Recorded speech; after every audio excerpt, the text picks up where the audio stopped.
All right, guys, good evening. I'm Dr. Sandeep, your surgery guy. So let's start your INI-CET session, a quick review. I hope everybody is able to see here as well as, yeah, okay. Yeah, the chat box is live. I hope everybody is able to see, everybody is able to hear and understand the present scenario, the question that I've given across. Right, so without wasting any further time, your first question: in a standard laparoscopic arrangement of instruments, the angle number 2 is known as, what is the angle number 2? So how do you get to these questions? In laparoscopy, you need to understand that whenever you're placing a port, the ergonomics of the port is very important. Now if you take, this is the umbilicus, the first port that I'm going to put is a lens or a camera port, and this is what we call it as the optical port or the optical axis, right? Now whichever port that you're going to put, for example, I'm putting one working port in this manner. I've inserted here, this is the first working port, and let's say this is another one, that is the second working port, right? Now there's certain angles that you need to follow. The first angle is the angle between the body and the any port. Let it be a vertical port, or the working port, or it could be an optical port. The angle between any of the port and the body, this is what we call it as the elevating angle. This is what we call it as the elevating angle, correct? Right? Now the angle between the two working ports, the angle between the two working ports is what we call it as the manipulating angle. It is what we call it as the manipulating angle. And the angle between any working port and the optical port is what we call it as the azimuth angle. This is what we call it as the azimuth angle, right? Now remember, an elevating angle, when you look across in terms of your ideal arrangement, the elevating angle should be around at 60 degrees. The azimuth is at 30. The manipulating angle is also at 60 degrees, right? So you need to see equidistant. These are the ideal angles that you're going to place across, right? Correct. So the answer here is going to be your azimuth angle. The ideal angle should be noted. Now because you're answering so well, I'll ask you another additional question. What is the most common gas used to create pneumoperitoneum? Most common gas used to create pneumoperitoneum during surgery. Anybody? Most common gas used to create pneumoperitoneum, and the answer is, no doubt, it is carbon dioxide. And it's such an easy question. Step it up for us. So here is a step up question. What is the initial flow rate? What is the initial flow rate for creating pneumoperitoneum? What is the initial flow rate? How much you should go? It is to be 1 to 4 liters per minute is the initial flow rate of carbon dioxide. Talk about initial flow rate of carbon dioxide. Then if I say, what is the maximum flow rate? What is the maximum flow rate? Maximum flow rate, guys, maximum flow rate of carbon dioxide during insufflation to create, it is going to be how much? It is going to be 20 liters per minute is the maximum flow rate. What should be the intra-abdominal pressure? How much should be the intra-abdominal pressure during a laparoscopic surgery? How much should be an intra-abdominal pressure? Come on, guys, it has to be how much? 12 to 15 millimeters of mercury. Another question that was asked in your exam: what is the angle? What is the angle between the can you tell me the name of the needle that is used to create pneumoperitoneum? What is the needle use? I hope everybody knows it. The needle that we use to create pneumoperitoneum, that is what we call it as the Varicose needle. It is the Varicose needle. Now the angle between the Varicose needle is to create pneumoperitoneum. This is to create pneumoperitoneum. This is to create pneumoperitoneum. Now what is the angle between the Varicose needle, and body while inserting it? It has to be 90 degrees sharp. It has to be 90 degrees sharp. Now while inserting the Varicose needle, the needle is pointed towards Varicose needle. When you're inserting the Varicose needle into the body, Varicose needle is pointed towards, is it pointed towards the pelvis or is it pointed towards the xiphisternum? When you're putting the needle, are you going to point towards the pelvis or towards the xiphisternum? Quick feedback. Quick feedback. Varicose needle is pointed towards. Do not point towards xiphisternum. You'll end up in pericardium. You'll go into, see, you're right-handed. You go above You might pierce through and you will enter where? Into the mediastinal space. You don't want that to happen. So here you're going to point towards what? You're going to point towards the pelvis. We're going to point towards the pelvis, right? And this is how you're going to create the pneumoperitoniums. All these have been your previous exam questions. A quick review on your laparoscopy. Again, do not miss laparoscopic status in your INI-CET, right? Absolutely important. Yeah. Now, if you point towards, see, Mansoor, do not point towards the xiphisternum. If you point towards the xiphisternum and you overshoot, where do you land? You land in the mediastinal space, resulting in pericardial tamponade. I don't want that to happen. So when you do it towards the pelvis, max to max, what is going to happen? You land up in bladder, and we have a backup mechanism. I will put Foley's catheter before creating pneumoperitoneum. In that way, the bladder is deflated. So I'm more secure in that way. So pelvis has to be the answer. Is that clear? Is that clear, guys? Quick feedback. Right, chalo. So that's your first question, right? So these are the angles that are present. Let's go to the question number 2. Now, question number 2, it is, I have a 45-year-old female, okay, history of painless breast lump, okay, I have a lump in the breast of size 6 into 5 centimeters, quite big, in the left upper quadrant with no axillary lymph nodes, okay. A true cut biopsy was suggestive of ductal carcinoma in situ. It is DCIS, ductal carcinoma in situ.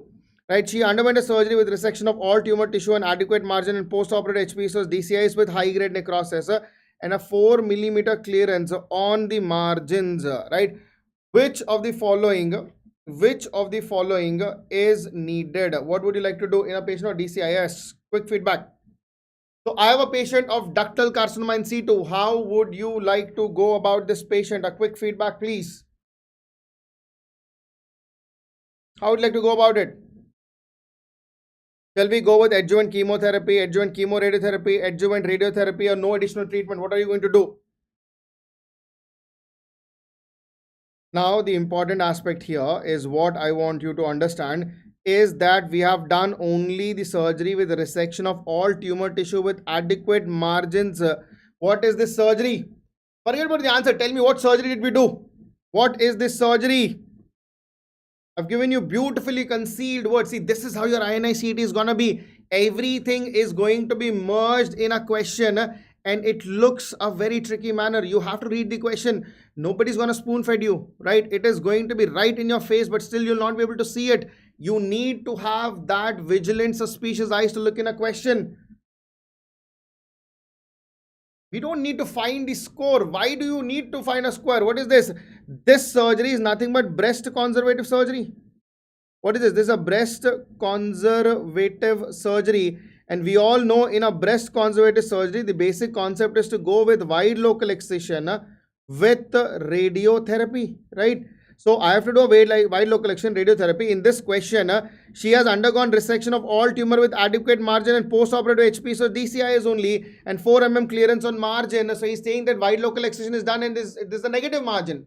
Negative margin is what? There's no tumor associated. So what will you do? You have to use radiotherapy. No, without doing radiotherapy, you cannot call this as breast conservative surgery. The management of DCIs is breast conservative surgery, provided you have to give radiotherapy after wide local excision.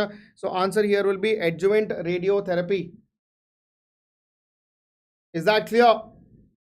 Samajh mein aayi baat? Let's take you for this, right? So when you talk about the in situ malignancies, when you talk about the carcinoma breast, in the carcinoma breast, you need to understand two important components. On a histopathology, if you see ductal carcinoma in situ or whether you're seeing lobular carcinoma in situ, if you're seeing a ductal carcinoma in situ, you need to understand the basic treatment can be either you have to go with simple mastectomy, or you have to go with breast conservative surgery. It is purely dependent on patient. If patient is willing for breast conservative surgery, give breast conservative or simple mastectomy. Breast conservative surgery is done only on the basis of cosmetic outcome, and cosmesis is not your bloody concern. It is the concern of the patient. So let them decide for the same. Now, what is the concept of breast conservative surgery? The breast conservative surgery is nothing but wide local excision with radiotherapy. Without giving radiotherapy, we can only call it as wide local excision. The minute you add radiotherapy, it will become your breast conservative surgery, right? Now, there is no role of chemo or radiotherapy in simple mastectomy. Yes, if the receptor status in this tumor, if the receptor status is positive, then in these patients I can give hormonal replacement therapy. Now, when you talk about the lobular carcinoma in situ, remember this is considered to be, the lobular carcinoma in situ is considered to be as a pre-malignant condition. This is considered to be as a pre-malignant condition. It is not a true malignancy. This is not a true malignancy. So in per se, when you talk about lobular carcinoma in situ, the only exception is this, except the pleomorphic type of lobular carcinoma in situ. The pleomorphic variety is going to behave the same as ductal carcinoma in situ. Please do not get confused when you have invasive lobular carcinoma. In the invasive lobular carcinoma, this is a true malignancy. Invasive lobular carcinoma, your famous question is your HPE finding. An HPE finding is going to be a single or an Indian file pattern. A single or an Indian file pattern is the presentation that you will see in invasive lobular carcinoma. So when you have a lobular carcinoma in situ, because it is a pre-malignant condition, the problem is 80% of LCIs presents to you bilateral, right? Around 70 to 90% of them will be multicentric. So there are multiple sites on the same breast that are present. To avoid this, right, to avoid any future mishap also, I would advise the patient for bilateral prophylactic mastectomy. Do a bilateral prophylactic mastectomy, and this is basically, I'm using the word prophylaxis because there's no disease, we're still removing the breast. This is your risk reduction. This is your risk reduction strategy. Right? All right, so I hope, are you clear by now? Right? This is how you're going to address a question. Quick feedback. Quick feedback, guys. Is it all right? Do you get it?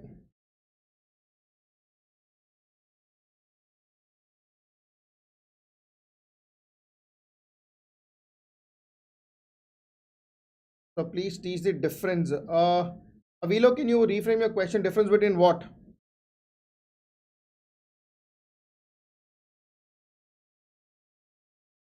The pleomorphic type of lobular carcinoma in situ behaves same as ductal carcinoma in situ.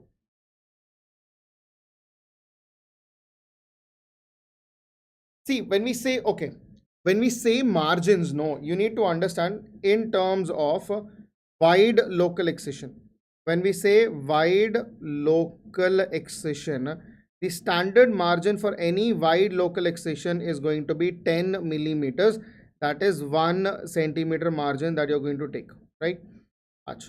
Now you would use another word that is called as enucleation. In enucleation, we will only remove the lesion. We are only going to remove the lesion. Here we will not go with any tumor margin that is present, right? Now there are certain exceptions where the margins would change, but in breast, when you say wide local excision, it is 10 millimeters that are stated. For skin lesions, we can go with 5 millimeters. There's a new subjective value that is present in the breast also, which says that minimal breast tissue should be removed when you're excising in situ malignancy with a 1 millimeter margin. All these are going to be a subjective data. The one that you remember is in a wide local excision, 10 millimeter margin is standard. For enucleation, you remove only the lesion without removing any normal tissue. The word excision means the difference between enucleation and excision. In excision, when you excise, the word excision, it is to remove tumor with normal surrounding tissue. With normal surrounding tissue has to be removed as well. Is that clear? Is that clear? Quick feedback. Okay, chalo. So this is with respect to your breast surgeries, right? So take the question number 3.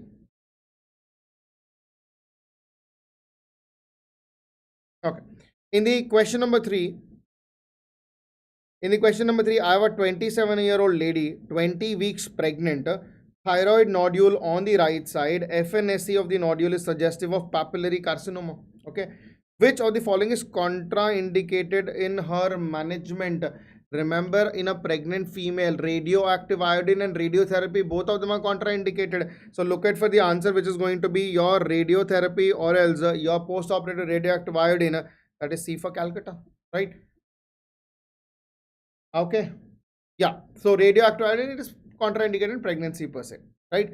Otherwise, when you say the current recommendation, radioactive ablation is currently recommended for all patients of stage 3 and stage 4 disease, all patients with stage 2 disease, with patients age above 45 years or elder, and stage 2 disease is present, right? A patient with a stage 1 disease who have an aggressive histology, nodal metastasis, multifocal disease, and extrathyroidal or vascular invasion is present. In these patients also, radioactive iodine should be given, right? That is the whole objective that you need to understand. Clear? It's a pretty straightforward question. In thyroid cancers, what additionally they can ask you? In thyroid cancers, they can ask you about the metastasis. So we'll talk about the type of malignancy, the most common route of spread, and the most common site for secondaries, right? Now, for example, let's say you have papillary cancer thyroid, the follicular cancer thyroid, anaplastic carcinoma, medullary cancer thyroid. Now, the most common route of spread for papillary cancer thyroid was via lymphatics. Follicular cancer thyroid was hematogenous, that is blood. Your anaplastic cancer was direct, whereas your medullary cancer thyroid was both lymphatics as well as hematogenous route of spread. Now, when it is going to spread via these components, for papillary cancer thyroid, the most common site for secondaries were lungs. For follicular, it is going to be the flat bones. For anaplastic, because it goes directly into the lungs, here it is usually going into liver, if not bones, right? Now, the question that they usually ask you is, when they're going into bones from follicular cancer thyroid, what type of lesion do they produce? They produce osteolytic secondaries. When you go into the medullary cancer thyroid, what type of lesion? They are going to produce osteoblastic secondaries, right? So the osteolytic secondaries and the osteoblastic secondaries are the components that you're going to look across, right? So these are the important variants that you should know with respect to your thyroid malignancies, right? Now, remember, thyroid cancers, in the histopathology, they can ask you a couple of important points. For example, if you see in papillary cancer thyroid, what is the histological findings? You have two important. You have the orphan ani nuclei. You have the orphan ani nuclei that is going to be present. Along with orphan ani nuclei, you will see presence of samoma bodies. Now, these two everybody knows. Can you tell me the third finding on histopathology? Orphan ani nuclei and samoma bodies, anybody and everybody knows it, right? What is the third finding that you can see? Third important finding. Quick feedback. Third important finding. What is the third important finding? The third important finding is what? They are called as grooving of cells. It's like a lot of cells, they have come to party together, they're squeezing each other. No, the cell which is supposed to be like this, now it becomes like this. Why? Because a lot of cells which are compressing it, a lot of cells which are, overcrowding it, and because they're getting compressed, they become shrugged off. This is called as grooving of cells. Yeah, coffee bean can be same, but it is grooving is a better word. Now, where else do you see samoma bodies? Where do you see samoma bodies? Samoma bodies are nothing but example of dystrophic calcification. So where else do you see this dystrophic calcification? Your favorite subject. What is your favorite subject, guys? It is your PSM, right? P stands for the papillary variant of renal cell carcinoma. Any variant of papillary basically, but renal cell carcinoma and thyroid cancers are more common. S stands for your serous cyst adenoma of what? It is the serous cyst adenoma of ovaries. M stands for what? Medulloblastoma, right? So these are the sites where you will see presence of the samoma bodies, right? That is for papillary cancer thyroid. For follicular cancer thyroid on histology, you are going to present excessive oxyphilic cells. Now, presence of abundant oxyphilic cells basically tells you that this is what? It is a Hürthle cell carcinoma. Now, what is this Hürthle cell carcinoma? The Hürthle cell carcinoma. The Hürthle cell carcinoma is a variant of follicular cancer thyroid. It's an aggressive variant, right? Now, the last one is going to be your medullary cancer thyroid associated with Men's syndrome. This is going to be presence of amyloid in stroma. This consists of amyloid in stroma, again an important component, right? So these are the HP findings that you should know in the context of papillary cancer thyroid. Is that clear? So yeah, quick feedback, guys. Oh shit, I wrote, guys, mega correction, I wrote as medulloblastoma. It is meningioma. Correct. I was teaching medulloblastoma today. It came out to be that. Meningioma, guys. Jiten, thank you. It is meningioma. Correct.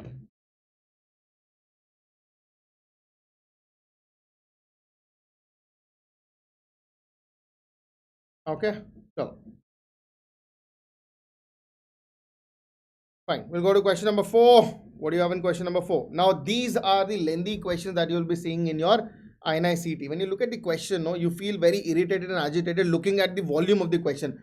But trust me, as you read it, it is nothing. For example, we'll read the statement rather than trying to match the other side of the presentation. So we have different statements which are present. To try to read each one of them. The statement number 1, it says that we have a patient where this occurs when the skin and the subcutaneous fat are stripped from the underlying fascia by avulsion, leaving the neurovascular structure, tendon or bone exposed. What is that? This is nothing but degloving injury. So this is going to be this, right? A degloving injury. Next is what? This is caused by crush or avulsion force. Usually has a variable amount of tissue loss. This is invariably contaminated and has a devitalized tissue. This has to be an untidy wound, right? Then you have, these are the wounds caused by sharp objects like needles. X-ray is needed. So what is this? This is a puncture wound, right? Right. What do you have next one? It says these wounds are defined as tissue necrosis with ulceration due to prolonged pressure. Prolonged pressure is your pressure sore. End of discussion, right? Next, what do you have? These are typically in closed lower limbs injuries characterized by severe pain, pain on passive movement, distal sensory disturbances, and finally absence of pulse. So there are neurovascular symptoms post-trauma. What is that? Compartment syndrome. Now the last one, what do you have? The last one you have is going to be the last one. These are clean wounds and usually in size. The tissue has a healthy with seldom loss of tissue.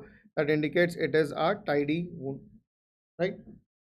So look at the statements. We're able to understand and give the answers as they come across. So what do you have in terms of matching? The green is 1, so 1 is going to be C. Yellow, that is 2, is going to be D. 3 is going to be B.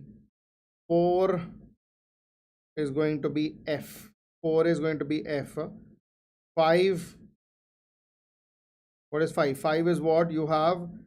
Okay, compartment syndrome. So 5 is E and 6 has to be A. Correct? No. So it is C, D, B, F, E, A. C, D, B, F, E, A. So answer is A for Ahmedabad. Correct? Now, question number 5. In the question number 5, we have a patient. In the question number 5, we have a patient in a skin preparation prior to surgery. Which of the following statement is true? Okay, let's look at the statement number 1. In preparing open wounds, aqueous solutions are used. Correct. Preparing the skin from the inside side outwards. Correct. Incision. So whenever you're preparing, no, remember, if you're preparing for a normal surgery, which is a non-infected wound, always paint the area which is going to be incised first and then move laterally. So medial to lateral. If it is contaminated, lateral to medial, right? You will start painting from outside, come inwards, paint the area which is infected, discard the gauze that you're using, right? Heavily contaminated areas are prepared last. That is what I was telling you. With a swab being discarded at the end is correct. Answer here is going to be all of the above, right? It is all of the above, right? Answer is D for Delhi. Yeah. Now, one of the major questions or a controversy that is there is hair preparation mandatory for your abdominal surgeries or any surgical site. Is hair preparation mandatory or not? Give me a quick feedback. Is hair preparation or clipping of hairs or trimming of hairs is mandatory surgery? That is called as parts preparation. Remember a very, very important concept, parts preparation. Parts preparation is not mandatory. It is not mandatory, but if you want to perform it, it has to be clipped. Clipping is preferred over trimming, right? And shaving per se is not at all associated only, because when you shave, you cause micro abrasions, correct?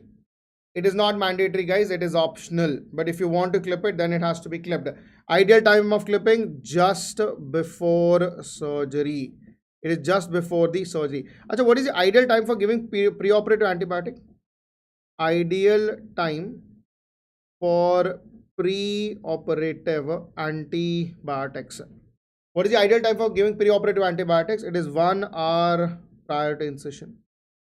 It is 1 hour prior to incision. When should you repeat the antibiotic intraoperatively? Repeating antibiotic intraoperatively if the duration of surgery is more than 4 hours. So every 4th hourly. It is every 4th hourly intraoperatively. For example, you are doing a Whipple surgery, which is going to take quite some time. Usually we finish around 5.5 hours. We have, people who do it around 3 to 5 hours also. So let's say in Whipples, we always give a second dose, because 4th hour into the surgery, we have to repeat the antibiotics, right? Correct. Question number 6. What do you have in question number 6? Question number 6. Question number 6 tells us that we have a 67-year-old female considered for total parenteral nutrition post total colostomy. Okay. Which of the following biochemical and clinical markers are suggestive of malnutrition? Now here is a very, very important thing. The best marker for malnutrition. Guys, which is the best marker for malnutrition? Best malnutrition. Quick feedback. The best marker for malnutrition, it is your pre-albumin. It is your pre-albumin. The reason why this is considered to be better, because of a shorter half-life, right? The pre-albumin has a half-life of 24 hours, whereas albumin has nearly about a longer duration of time, right? Sorry, pre-albumin has a half-life of 20 days, albumin has a shorter half-life around 24 hours. So we rely on pre-albumin. What is pre-albumin? It is also called as the transertin. So the answer here is C for Calcutta. Albumin has a shorter half-life. We cannot take it for consideration. Urea is going to vary with respect to hemo concentration and fluid management. Skin fold thickness is also variable with respect to fluid and your dehydrative status. So pre-albumin is the best answer that you can talk across here. This is going to be for the markers of suggestion. Now, as we have written here, we have a tool for malnutrition, our pre-operative status assessment, that is called as the MUST tool. MUST stands for Malnutrition Universal Screening Tool. It consists of the body mass index, right? It takes the BMI into consideration. It takes percentage of weight loss. And is there any presence of acute disease effect? Now, when I say acute disease effect, that means because of current disease, is the patient taking less amount of nutrition, and if that intake is less for more than equal to 5 days, then we call it as acute disease effect is present, right? So these are the component of MUST tools in terms of malnutrition universal screening tool. Yeah. Question number 7. Which of the following gas is used to create pneumoperitoneum? We have already answered it. The answer, which of the following are the gases used to provide pneumoperitoneum, right? Okay. Which of the following gas, just add another, not used. Which of the following gases are not used to create or provide pneumoperitoneum? Now see, we can use carbon dioxide, helium and nitrous oxide. We cannot use methane because methane is combustible.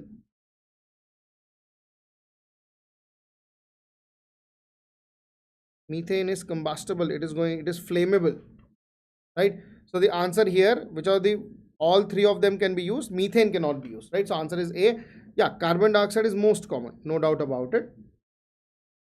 Just we forgot a word, not. C, small word, answer changes. Okay. Question number 8. Which of the following is not a cause of obstructive hydrocephalus? Obstructive hydrocephalus, right? Now, when you talk about the hydrocephalus, we have 3 different etiologies that are present. I have listed down here. One is obstructive, another one is communicative, another one is going to be because of excessive CSF production.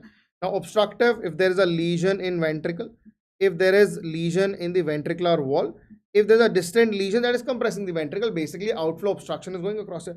Communicating is usually post-hemorrhagic, CSF infections, and raised CSF protein, which will retain more amount of fluid. Excessive production is because of choroid plexus tumors, either it is a papilloma or a carcinoma. Now here, which of the following is not a cause of obstructing hydrocephalus? Lesion within the ventricle, lesion in the ventricular wall, lesion distant. Yes, choroid plexus will cause excessive CSF production.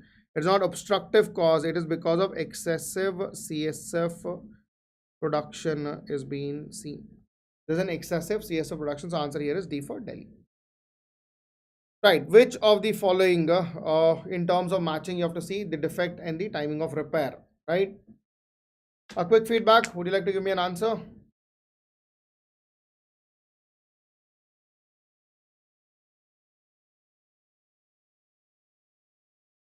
Right, I'll make your life easy. So when you talk about the cleft lip and cleft palate, if you have a baby with unilateral cleft lip, I have to do single surgery. The surgery should be done in the month of 5 to 6 months, right? That is the age that you have to do the surgery on, right? If the baby has a bilateral cleft lip, if the baby has a bilateral cleft lip, again a single surgery, but this time you have to do a month earlier, that is 4 to 5 months, right?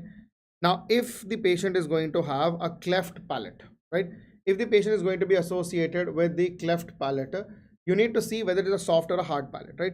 If there is a cleft soft palate or a cleft soft palate, a single surgery is done, and this is done at the age of 6 months, right? If you have the cleft hard palate, right? If there is a cleft hard palate, again a single surgery, but this time between 15 to 18 months. If you have a cleft both soft and hard palate, both soft and hard palate, you have to do 2 surgeries.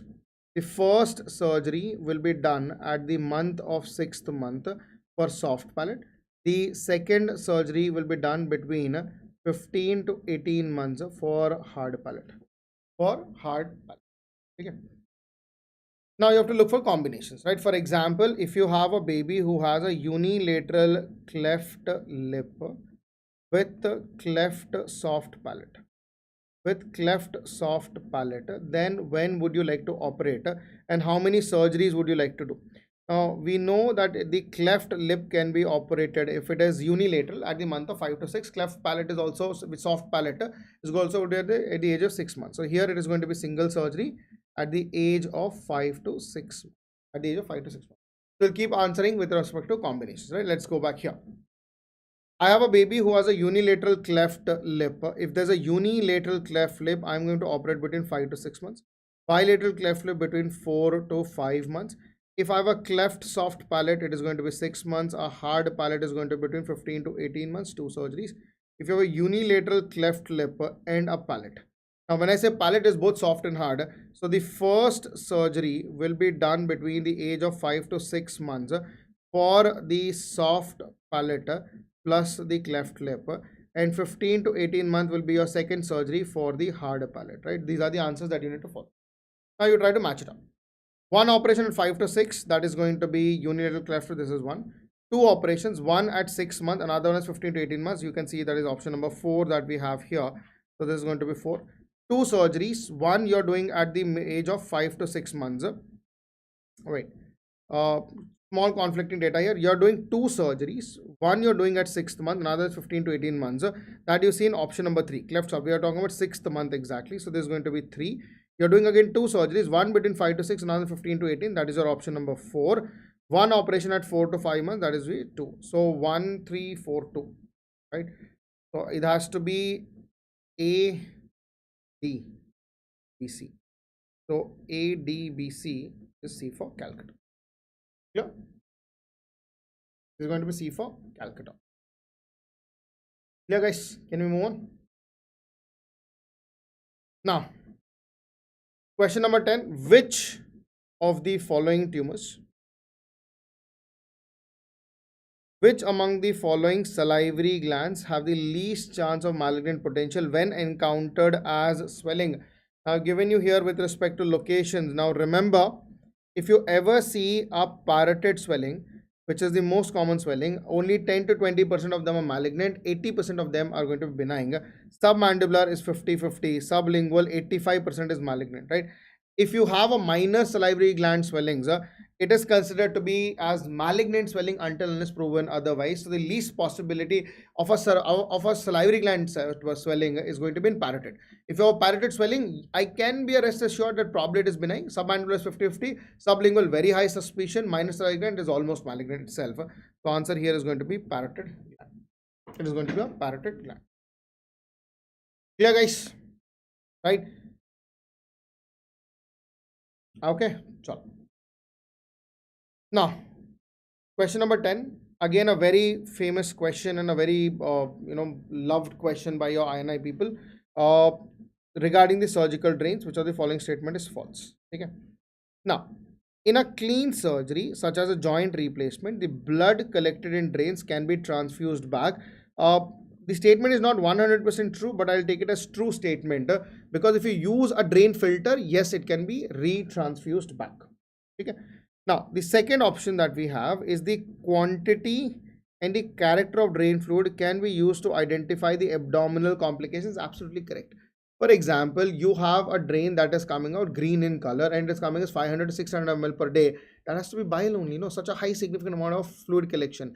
Now, if you have 40-50 ml, but it is extremely thick, it is purulent, it is going to be foul smelling, it has to be an abscess. If it is granular foul smelling, it has to feces. So yes, based upon the quantity character, I will be able to tell what type of drain it is, right? Now, the third one is the drain should be removed as soon as possible, and certainly once the drain has stopped working or become less than 25 ml per day. Yes, drain, in fact, we don't encourage drain much. In fact, in current world, we say, see, earlier we used to say when in doubt, put a drain. Now we say as long as possible, avoid drain, right? But if it is mandatory, you should go ahead with drain. Use of surgical drains has increased in recent years is wrong. I just told you we are discouraging drains because they also act as needles for infection, right? Now, there's a lot of things. I'll just add a couple of data. In terms of drains, now when you talk about drains, okay, let me see if I have the various drains that are available. I should have it.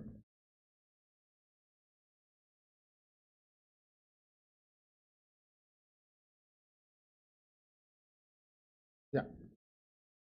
So when you have drains, you need to be extremely careful because when you talk about drains are the topics which are going to be asked repeatedly. Okay. Now, when you talk about drains, in terms of classification, we have open drains, we have semi-closed drains, and we have the closed drains, right? Now, when you say open drains, they are purely on the basis of gravity. They are dependent drainage. They are basically dependent drainage. Semi-closed ones, they are because of capillary gradient. They are because of capillary gradient drainage. For example, when the pressure is inside more and outside less, high pressure to low pressure, the fluid will flow. So they work on those dynamics. Closed is what? Closed is a negative suction drain. Closed is a negative suction drain. Now, this is your exam question. Remember the examples of negative suction. It is your Romo-Vac drain, the Jackson-Pratt drain, and another one is vacuum assisted closure, especially when you're doing for your wound closures, which is also called as negative pressure wound closure system, NPWCS. It is called as the negative pressure wound closure system. Right. Now, when you look at the drains here, the first drain which has been shown in front of you, this is your, because it is orange in color, it is rubber, that is latex. Because it is open, it is corrugated. This is a latex corrugated drain. Same way when you see here, this is a white in color, transparent, it is silicon. So this is your silicon corrugated drain. Now, remember when you talk about these drains, the materials are important because silicon is biologically inert, whereas the latex is biologically reactive, right? This is what is your Foley's self-retaining catheter.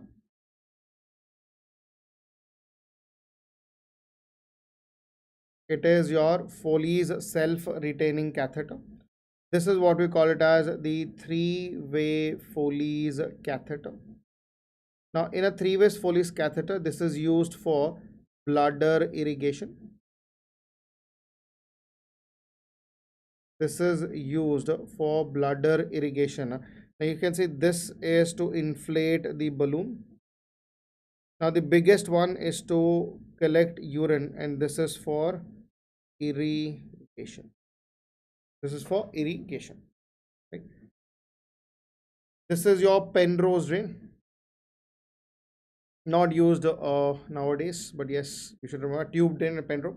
This is the most commonly used nowadays. This is the Romo-Vac drain. This is the example of Romo-Vac drain. This is your silicon T-tube drain. Now, remember when you talk about the T-tube drains, which is preferred? Would you like to go with a silicon drain or would you like to go with a latex drain? Let's understand this. Now, if you take this is the abdominal wall and we have done a CBD exploration and you have placed a T-tube. Now, when you do a CBD exploration, the bile duct will be pulled closer. So this is the bile duct that is present. It will be pulled closer and we'll use two different T-tubes. One, let's say I'm using a latex. I'm using a latex T-tube, and let's say another one.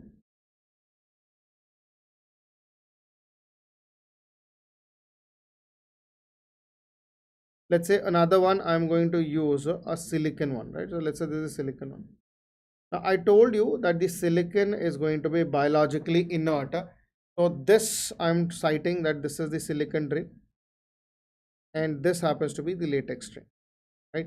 Now what I'm going to tell you is silicon is biologically inert, so there will be no tissue reaction, whereas latex is going to be biologically reactive. So there will be a lot of tissue reaction because there's a lot of fibrosis fibrous tissue that is going to be formed between the peritoneum. So you will notice that this is the parietal peritoneum that is present and this is the parietal peritoneal wall. This is the parietal peritoneum that is present. So because of inflammation, there will be a lot of fibrosis that is going to occur between the parietal peritoneum and the bile duct because of this latex, which is going to be biologically reactive. Silicon, there is no. So the problem is you have to remove the T-tube. In order to remove the T-tube, I'm not going to go back and try to reoperate. I'll just pull it off. Now imagine if you are able to pull this latex one, right? The minute you pull the latex, you will notice that the T-tube is going to collapse out, right? Now, because of this fibrous wall that is present, the minute you see, there is no leak because it's a sealed compartment and this will collapse on itself. Now, as it collapses on itself, there's a complete blockage and the bile will now be only allowed to flow in this manner and there's no problem. But in a silicon drain, if you take the silicon drain out, there is nobody holding it, right? There is no tissue reaction. Now, because there's no tissue reaction, there's no fibrosis. You see the bile that is coming here will leak out from here also and continue to leak here. And if the bile continues to leak, it will not close. Not only from there, the minute you pull the T-tube off, you need to understand the minute you pull the T-tube off, the bile duct is not going to remain here. What will happen? The bile duct will retract because T-tube was the one which is pulling and keeping the bile duct there. Now, the minute you do this, the bile duct will also retract across. As it retracts, there will be an opening present and that bile will go and fall into the peritoneal space, resulting in biliary peritonitis. That is why which material of T-tube is preferred? It is going to be the latex. Okay, this is going to be the latex. Now, what is this? This is your pigtail catheter.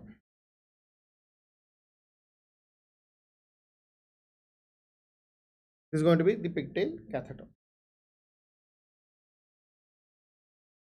Yeah. Then you have, this is your nasogastric tube, also called as the Ryle's tube. Now, the Ryle's tube comes as a standard 100 centimeter tube. How do you measure the Ryle's tube if this is the patient that is present?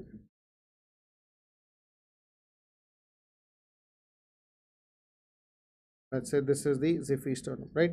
This is the earlobe. Now the standard rule is to take the tube at the tip of the nose to the earlobe and then to Ziffy sternum. Nose, earlobe, Ziffy sternum.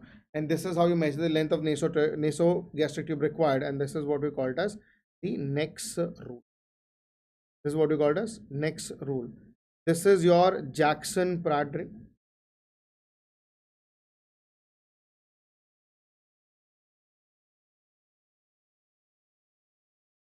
This is your Jackson-Pratt ring, again a negative suction ring.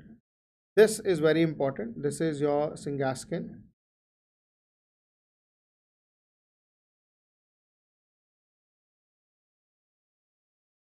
Blakemore tube. This Syngaskin Blakemore tube. Now this is also commonly called as the SBT tube. It is used for bleeding esophageal varices. It is used for bleeding esophageal varices. And you say there are two balloons which are present. This is what we call it as the gastric balloon. This is what we call it as the gastric balloon. This is what we call it as the esophageal balloon. This is what we call it as the esophageal balloon. Now the gastric balloon has to be inflated. It is inflated with 300 ml of air. The esophageal balloon is inflated with 40 millimeters of mercury pressure. It is inflated with 40 millimeters of mercury pressure. Yeah. So these are about your drains as well as. Okay. So, move on to the next question. Question number 12. Okay. Which of the following statement regarding the image shown is true except a quick feedback?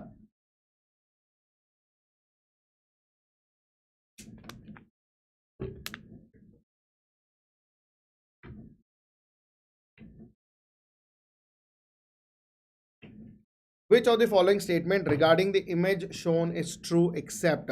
What is this? This is a central line. What is the central line? This is what we call it as the Hickman's line. Now Hickman's line is also called as a tunneled central line. It is also called as a tunneled central line. It is buried in the subcutaneous plane. Now you need to understand that you're talking about the subclavian vein that is coming from here. This is the subclavian vein. Obviously it will combine with the jugular vein. Together they are going to open along with the brachiocephalic vein and the contralateral brachiocephalic vein into superior vena cava, which is coming across here. This is the subclavian vein on the other side, right? Now I want to take an axis. Now if I take a direct axis, from here, this is called as the subclavian vein axis. But the problem is it is directly on the surface, so there could be wound dislodgement, wound infections, line dislodgement, all this is possible. So what you do is you take the puncture here and you take the the catheter in the subcutaneous plane and then insert into the subclavian vein. So it is a tunneled center line. You're going through it, right? So it is considered to be the most safest one with and least risk for line dislodgement. Now, obviously, when you're using a center line, I will be using for longer duration of feeds. If the duration of feeding, we're talking about per se feeding. Now remember, if the feeding requirement is for less than 2 weeks, if it is less than 2 weeks, then we can use peripheral lines. You will use peripheral line for feeding. And if the feeding requirement is more than 2 weeks, then we will be using central line. So obviously for a long-term feeds, we'll use central line, otherwise you'll use peripheral line. Central line, the option that you have, it is your internal jugular vein, external jugular vein, and the subclavian vein. Internal jugular vein is the most common access point. The subclavian is best. In the subclavian, the Hickman's line is considered to be even much more better and superior. Yeah.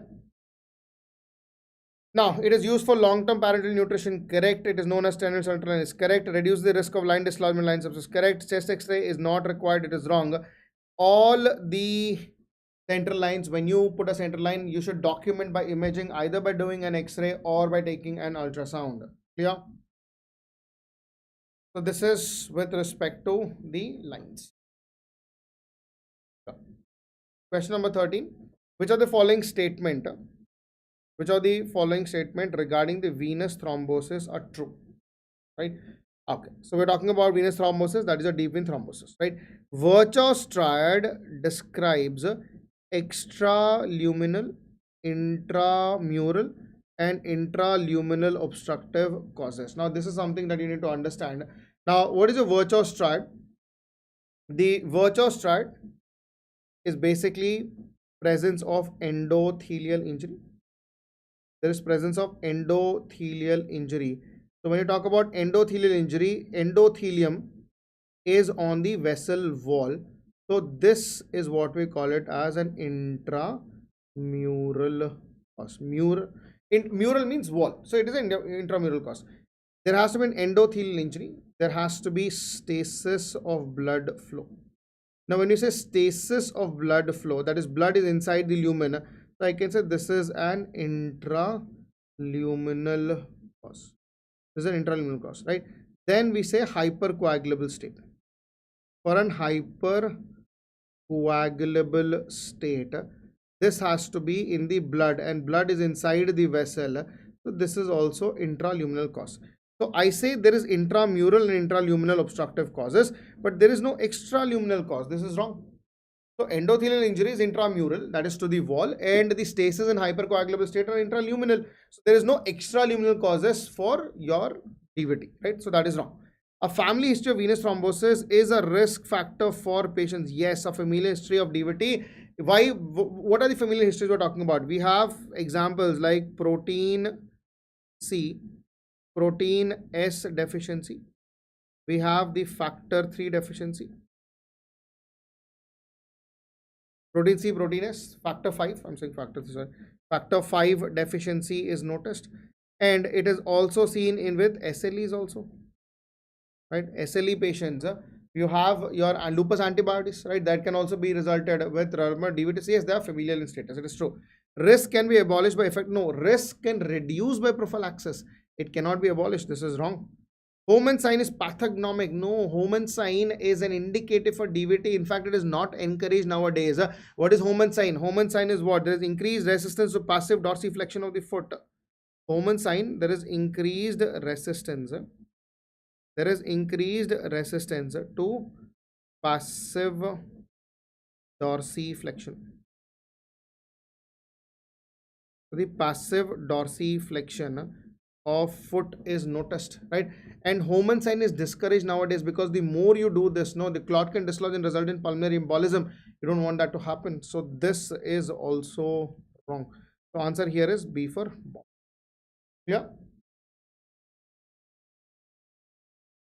Clear, guys? Okay. But whenever I talk about central lines, no, all emergency central lines is IJV, all elective central lines are subclavian. End of discussion. Okay. Yeah. All right. So far, any questions, any doubts, quick feedback? If not, we go to question number 14. In question number 14, which of the following regarding varicose veins are true? Again, varicose veins are the newfound love of your INI people, especially your SEEP classification. Don't miss out. Okay. Now, varicose vein may cause venous claudication. That is correct. Sorry, that is wrong. Venous claudication is done. Venous claudication is because of DVT. Venous claudication is because of DVT, right? Varicose vein may be associated with FOX2 gene mutation. That is correct. In fact, this is the most common gene mutation causing varicose vein. The prevalence of varicose vein is twice common in women that in men. Remember, the incidence of varicose vein is more in women when compared to men, but it is not as quite as twice. So this is also wrong. The right leg varicose vein are more common than the left. It is opposite. It is the left which is more common than right because of the compressive side on the left. When the internal iliac crosses over, no, the iliac veins are going to get compressed. Left side iliac veins are compressed more commonly, right? So answer here is going to be B for Bombay. Now, I have given you the explanation. Left leg varicose veins are actually more common than right, though it is not clear in exact case, but it's usually the overlapping of the vessels that is going to compress it. Okay. So, we go to question number 15. In the question number 15, number 1, we'll look at the components and try to address it as we have done before. Lymphangiography. Now, what is lymphangiography? When you talk about the lymphangiography has to be, okay, we'll do the other way around. We'll read the statement and try to get the answer from this end. Okay. Now, okay, go from here. This is best for distinguishing between venous and lymphatics cases of swollen limb. This is going to tell you which is going to, is it a lymphatic cause or is it a venous cause, and the best answer for that is going to be an MRI. Okay. Okay. Second, this is the best diagnosing malignancy in lymph nodes. Now, the best to diagnose, obviously, when you say best, it is always biopsy, no doubt about it. Now, this is the best to exclude a pelvic or an intra-abdominal mass causing leg swelling. For all intra-abdominal masses, CT will be the answer. End of discussion, right? Next, you have this provides the best reflection of lymphatic function. We're talking about lymphatic function, then it has to be lymphoscintigraphy. So this is your function is scintigraphy. Next, this is no longer used as a first line test for lymphedema. Now, we would not do anything which is invasive, that is lymphangiography will not be done as first line management, right? Now, the last option that we have, this can be provided useful information on venous abnormalities, that is going to be an ultrasound.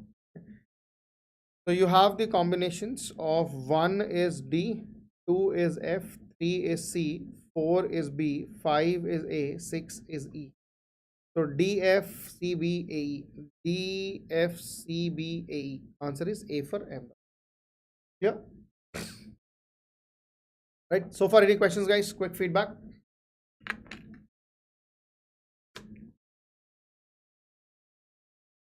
Quick feedback. Any questions so far?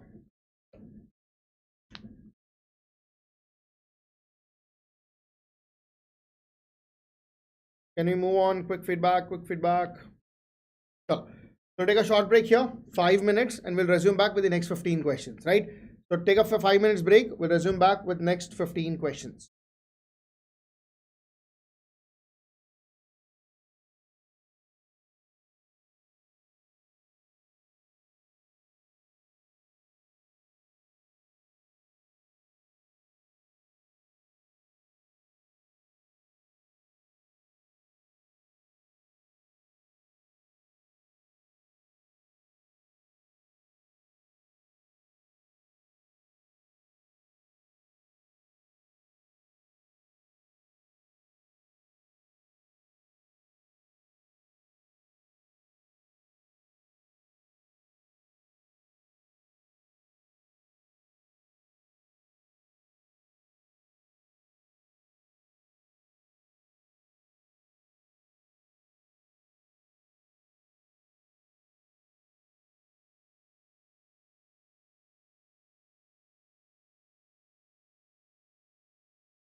All right, guys. So let's continue. We have question number 16. I have a 52-year-old female with difficulty of talking, breathing, and swallowing. Right. On oral examination, swelling is noticed between the circumvallate papillae of the tongue and the epiglottis. Right. On radioactive iodine uptake, it shows a positive uptake. Which among the following is the most common site for the above case presentation? Can you tell me what is the diagnosis of this case? What is the diagnosis of this case? Quick feedback. What is the diagnosis of this case? This is your ectopic thyroid gland. Now, please do not goof up by looking at the options as thyroglossal duct cyst. This is an ectopic thyroid gland, and the most common site is going to be sublingual. It is going to be sublingual, and then you have the lingual thyroid as well, right? Now, here the subhyoid, suprahyoid, and the juxtahyoid, these are for thyroglossal duct cyst. The answer here is going to be D for Delhi. That is going to be lingual. Very, very good. Now, if I say what is the most common site, the most common site for thyroglossal duct cyst, the answer is going to be juxtahyoid. Now, juxta means around the hyoid one. If not, then it is the subhyoid. If it is not juxta, then it is going to be subhyoid. Now, we all know that the thyroglossal duct cyst is nothing but a remnant. This is a remnant of thyroglossal duct. The most important cardinal feature that it is going to move upwards with deglutination. This is going to move upwards with deglutination, as well as this is also going to move upwards with tongue protrusion. With tongue protrusion.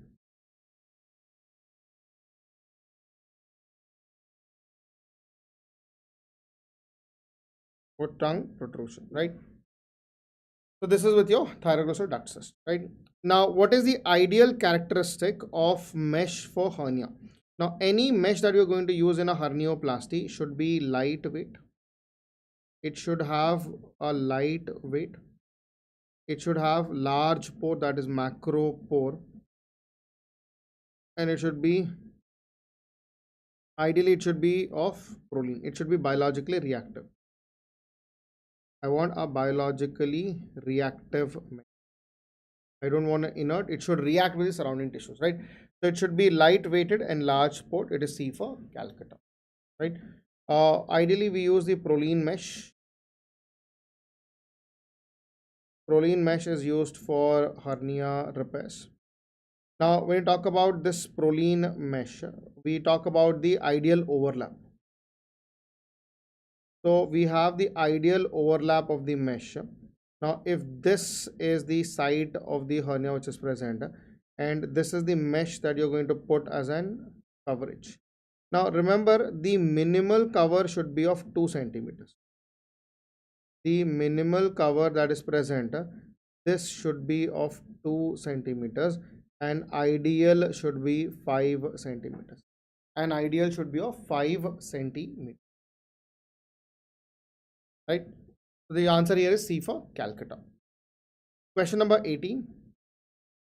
We have a 24-year-old male burnt due to stove accident and had been burnt here in the face and the neck. Okay.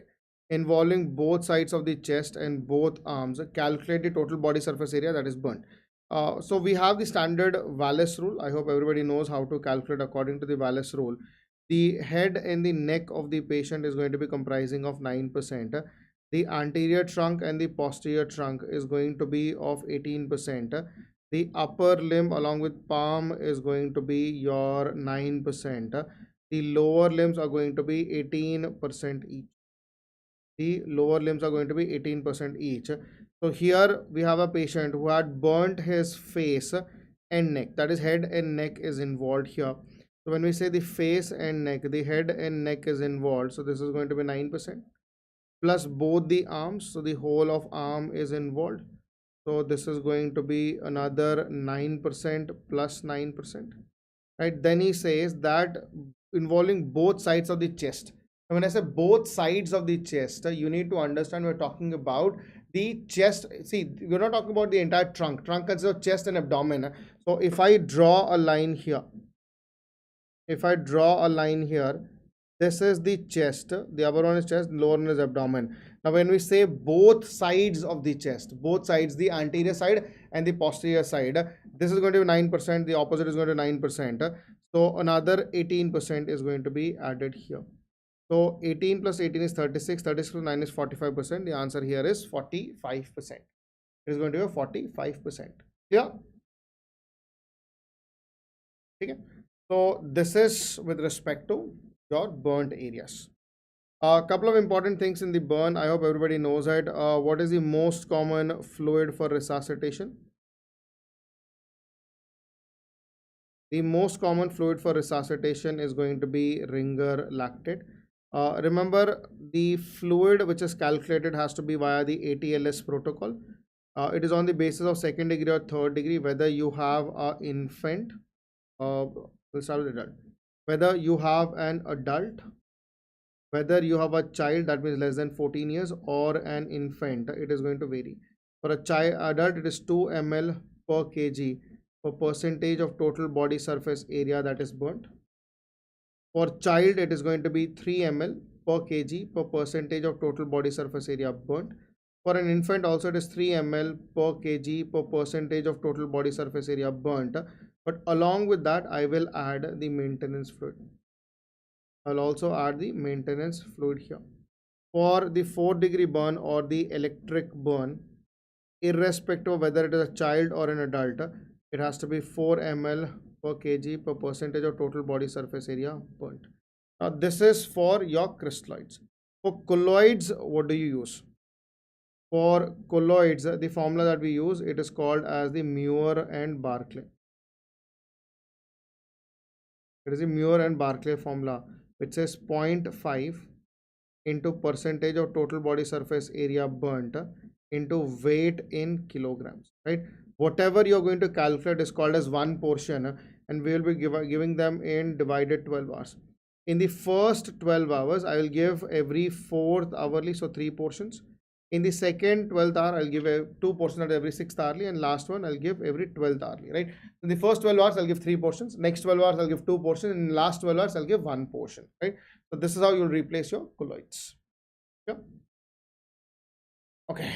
So we have question number 19. Again, an important question. I have a 26 years old male, road traffic accident with pelvic fracture, has been resuscitated with blood transfusion. After a few hours, he's febrile, hypotensive with normal CVP and oliguria, bleeding from nasogastric tube and IV site. This is a classical transfusion reaction. So this is not fat embolism, not hemorrhagic shock, not acute renal insufficiency. If you have fever with hypotension and oliguria with bleeding manifestations, this is your transfusion associated reaction. Stop the blood transfusion immediately. Give a patient a dose of hydrocod, and if at all required, you have to be very vigilant about the concept that in transfusion, the transfusional site and the transfusional bag has to be stopped immediately, right? Tamoxifen for breast cancer will not prevent what? Now, we know what is tamoxifen. Tamoxifen is going to be your selective estrogen receptor modulator. Now, we know the tamoxifen can be used for breast cancers, but it increases the risk for what?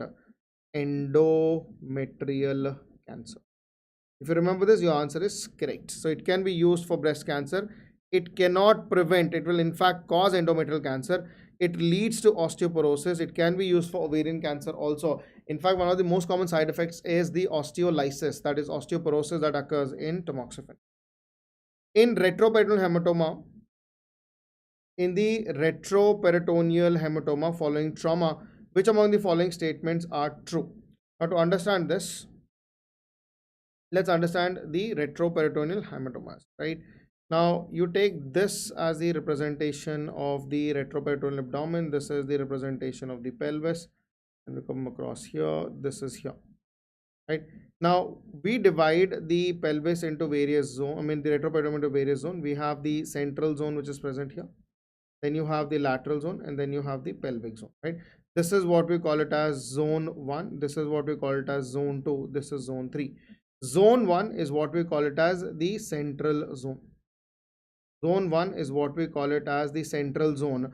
So whenever there is a hematoma in central zone, it indicates it is from great vessels.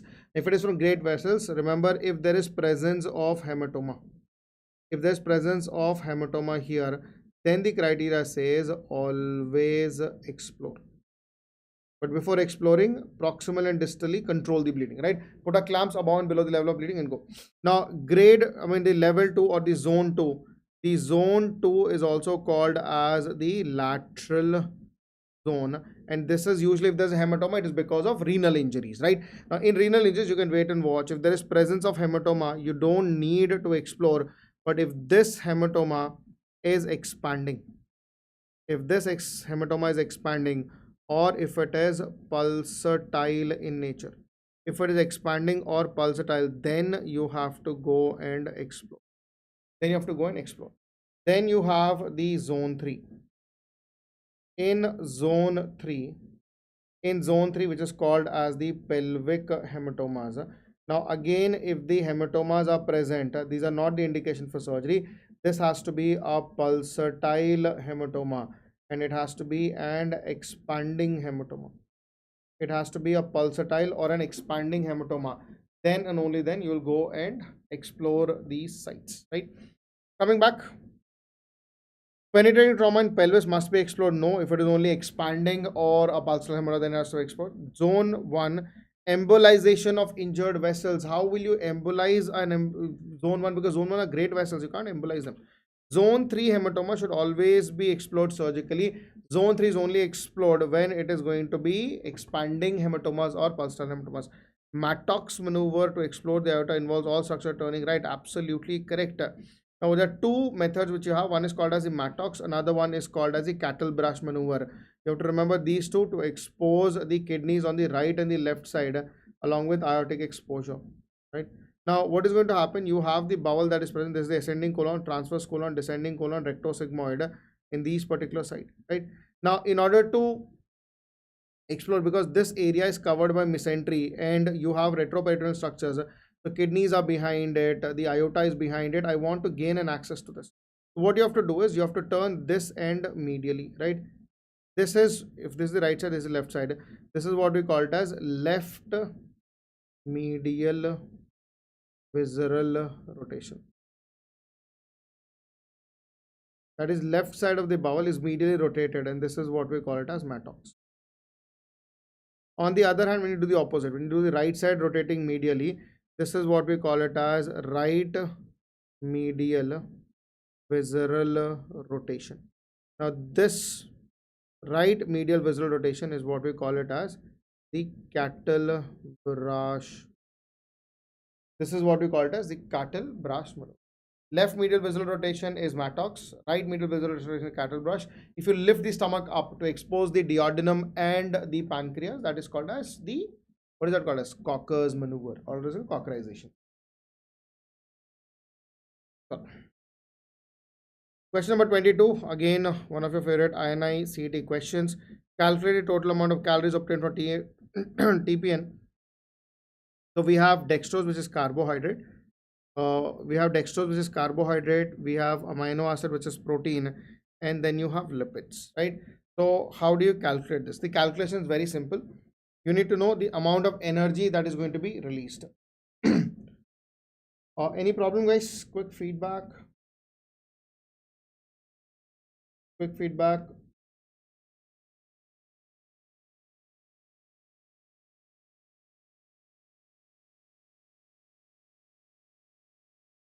Right. So, okay, can we continue?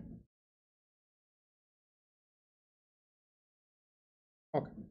So when you talk about carbohydrate, from the carbohydrate, I'm going to get 3.5 kilocalories per gram. This is the energy that is released, right?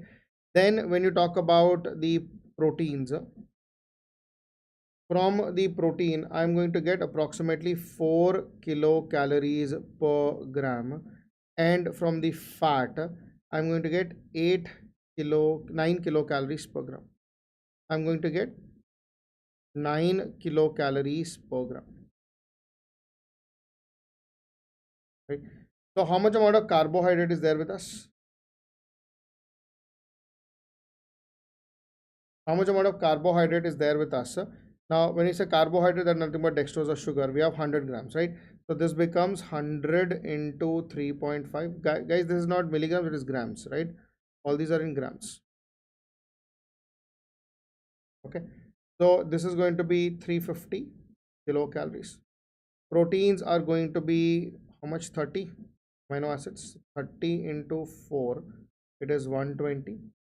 Then you have the lipids, which is fat. 40 into 9 is 360. Correct. So how much is going to be? 700, 800. Okay. 6, 8, 8 plus 5. Right now. Okay. So 830, nearest is 840. Answer is 840 kilocalories. Right? It is going to be your 840 kilocalories. Clear? This was your INI-CET question.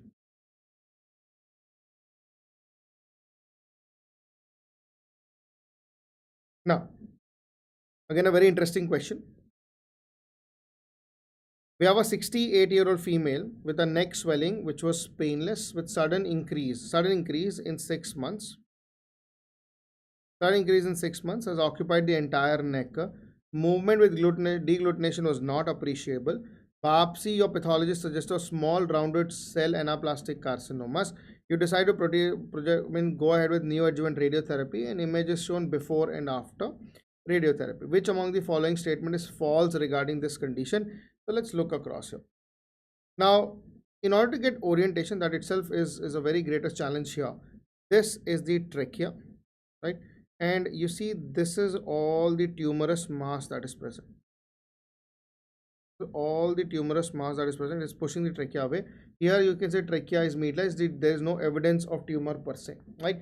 Now, such a huge tumor has regressed after radiotherapy. This is only if it is going to be a lymphomas, right? It is thyroid lymphomas which are going to be addressed like this, right? They respond well. Now, which one of the following statement is false? He is asking, right? The first statement is a case of malignant thyroid lymphoma is correct. Radiotherapy is the treatment of choice. This condition is associated with good prognosis. Post radiotherapy surgery is not required if it responds well. There is no need for surgery. Okay. Yeah, thyroid lymphomas, they associate good prognosis. They respond well. See, you have the inference in front of you. You can see in the image that before the surgery, look at the size of the tumor. I mean, before the radiotherapy, look at the size of the tumor. And after radiotherapy, look at the size of the tumor. It is responding pretty well. They respond well. Question number 24. Which of the following is not an indication for surgical intervention in asymptomatic primary hyperparathyroidism? So what are the indications? Now these are the indications that we are going to follow. Number one, the serum calcium level, it is more than just 0.25 millimoles per liter or 1 milligram per deciliter above the upper limit. The normal limit is 9 to 11 milligram percent. If it is more than or equal to 12 milligram percent, this is the indication for surgery. Skeletal indication, we are going to do a DEXA scan to look for bone mineral density, and we'll measure the T-score. If the T-score is minus 2.5 at lumbar spine or at the hip or at the femoral neck or the distal 1/3 of the radius or associated vertebral fracture, again indication for surgery. Your renal parameters will look for creatinine clearance, which is less than 60 ml per minute, 24 hours urinary calcium of more than 10 millimoles per deciliter, or increase of stone formation by risk analysis if the age of the patient is less than 50 years. If any one of them is there, you have to go with prophylactic surgery, even if it is not symptomatic, right? So in that context, we have the following options. Serum calcium level of 1 milligram above the upper limit is correct. Age below 50, not above 50. Vertebral fractures is 24 urinary calcium more than 10 millimoles per liter. Answer here is going to be B for Bombay. But a thyroid lymphoma is there in Bailey and Love also. It is there in Bailey and Love also. Now, what is this? This is your circular stapler.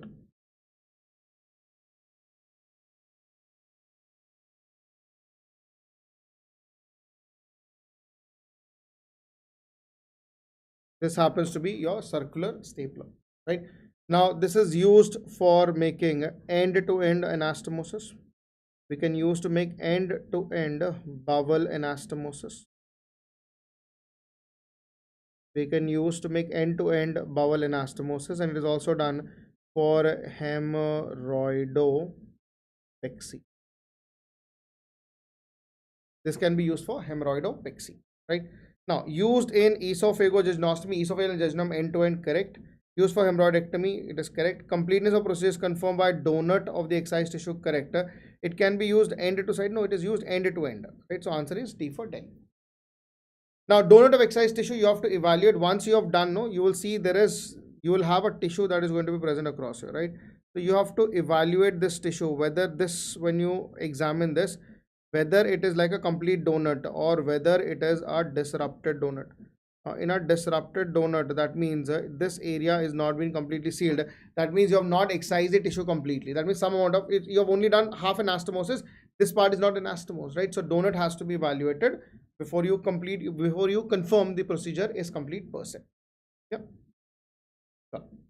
Question number 26. Which of the following statement regarding tissue flaps is true? We're talking about flaps and we're talking about the true statement across here. Now, in terms of tissue flaps, number one, when you evaluate, nerves and tendons cannot be transferred as free on a non-vascularized graft. So the following tissue is, you can use tendon transfers can be done. You don't need to require vascularity here. The tibia can be used for jaw reconstruction as a free flap. If you use tibia, how will the patient stand? It is fibula that is used. A radial forearm flap is a musculocutaneous flap. It is not musculocutaneous. It is only the muscle flap. Radial forearm flap is only the musculofacial flap, not the musculocutaneous flap. The latissimus dorsi and the transverse extra-abdominal flap can be used as a free flap or a pedicle flap in breast reconstruction. This is correct. D for Delhi is correct. Guys, in malignancies, breast, thyroid, GI, hepatocellular cancer, RCC, absolutely important. Which are the following statement regarding the image shown is false, which is a sequel of trauma, right? Now, this is a classical case of necrotizing fasciitis. Necrotizing fasciitis, probably with compartment syndrome.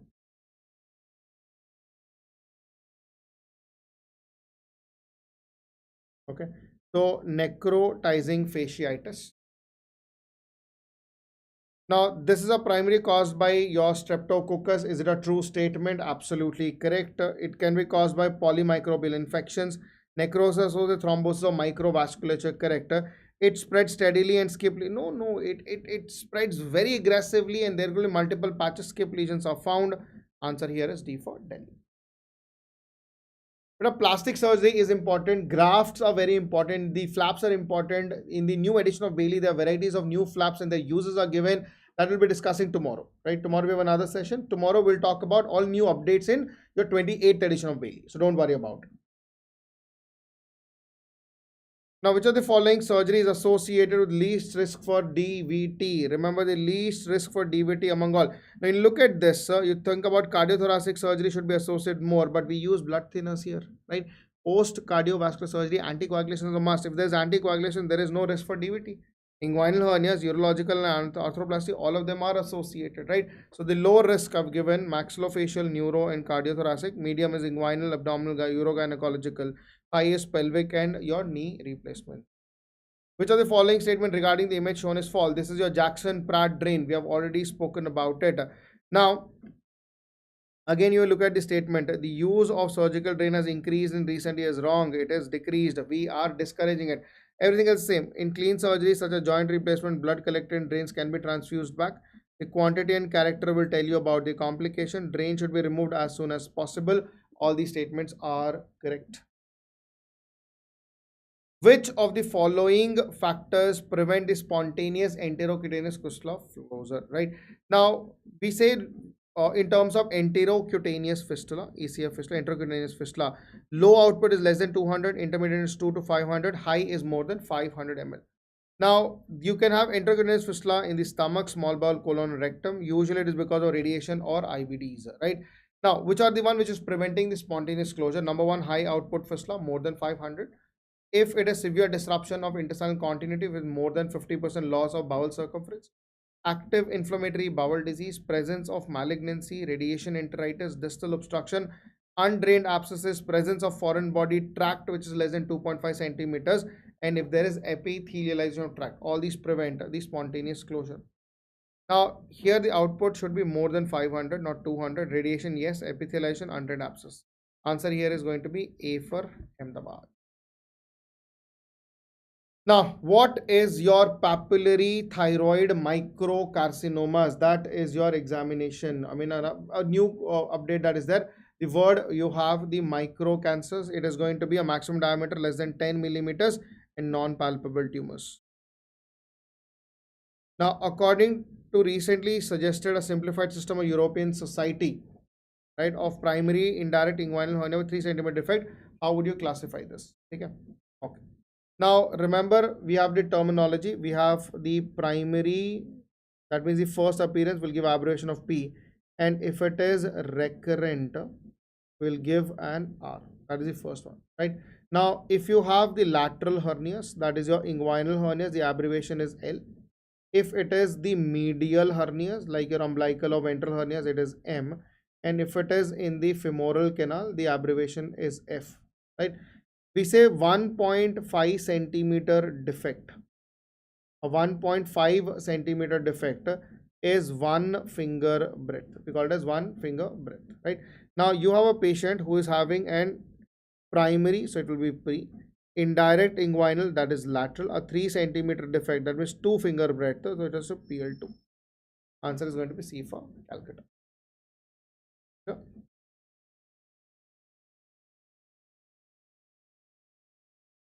So, now, which of the following match the following with respect to cold storage time? We've already given you.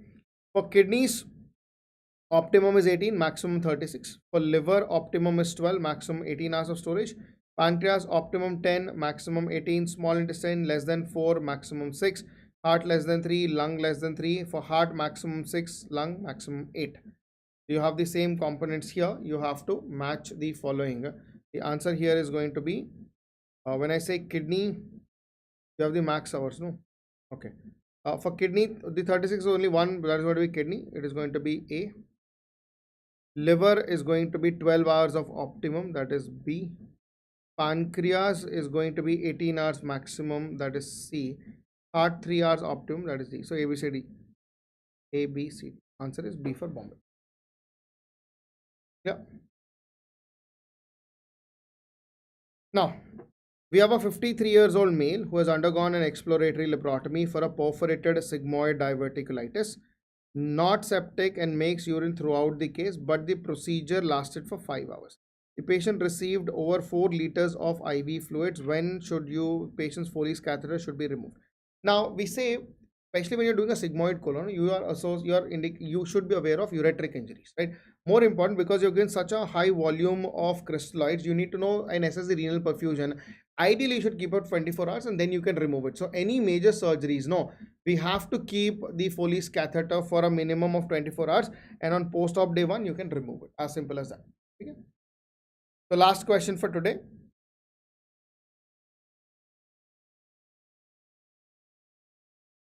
We have a 47-year-old alcoholic male with 3-day history of hematemesis, undergoes an upper GI endoscopy and found several varices with stigmata of recent bleed is there. Although there is no active bleeding, he is in ICU with nasogastric tube in place, not receiving any vasoactive medication, and on 4-liter oxygen via nasal cannula. Which of the following is contraindicated for starting of enteral feeds? Now remember, the contraindication for starting of enteral feeds is your upper GI bleed, because an upper GI bleed is a irritant for GI mucosa, which will cause repeated triggered for vomitus, right? So in these patients, as long as the bleeding is present or there is recent history of bleeding, we'll see at least a 24 to 48 hour period of no bleed should be there. Then we can start on nasogastric tube. So enteral feeds are going to be contraindicated with obstruction, GI bleeds, severe diarrhea, intractable vomiting, enterocolitis, high output enterocutaneous fistula, severe IBD, right? So these are the contraindications for your enteral, right? Again, a very, very important, right? We'll take one more question. What is the blood glucose level for critically ill patient on total parenteral nutrition? Remember, the blood glucose should be between 80 to 180 milligram percent, right? So a maximum of 180, minimum of 80. So answer here should be less than 180 milligram percent. Yeah. So these are the important questions about the INI-CET that I wanted to discuss with you. If you have any questions, feel free to ask. Otherwise, we'll resume back tomorrow morning. I mean, tomorrow evening, same at 8 o'clock, and we'll do the rest of the topics, right? So the whole objective is to do a 70 to 75 questions of your previous INI-CET exam, right? So far, any questions, guys? Quick feedback.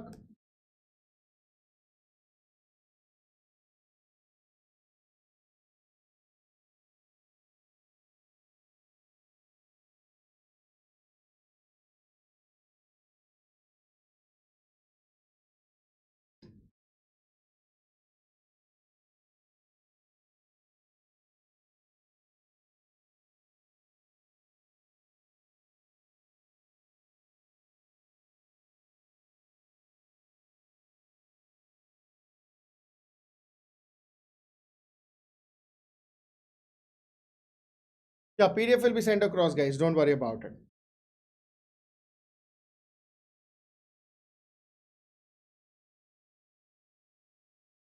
Gastric ulcers treatment, the first form or the first step is going to be a triple therapy. First, rule out malignancy, of course. If it's a benign ulcer, we'll start with triple therapy, wait for 14 days. If it is not responding, that indicates that you have to eradicate the ulcer. Now, okay. Yeah. So the stomach has to be removed and do an anastomosis. You can do a gastroduodenostomy by doing a bypass. Type 2, you see type 2 and type 3 are hypersecretory for acid also. You have to do an acid reduction also. So there you have to do antrectomy along with vagotomies can also be done for type 2, type 3. For type 4 high on lesser curvature, you have the surgeries, local excision, killing Mandler, Senders, Roux-en-Y, gastroduodenostomy, all these can be done. And the last one is your NSAID induced, stop NSAID. These are the treatment for your gastric ulcers. The PDF will be available. See, tomorrow we'll finish everything and then we'll send the PDF across. All right. So with that, signing off. Good night. Thank you. We'll see you tomorrow again.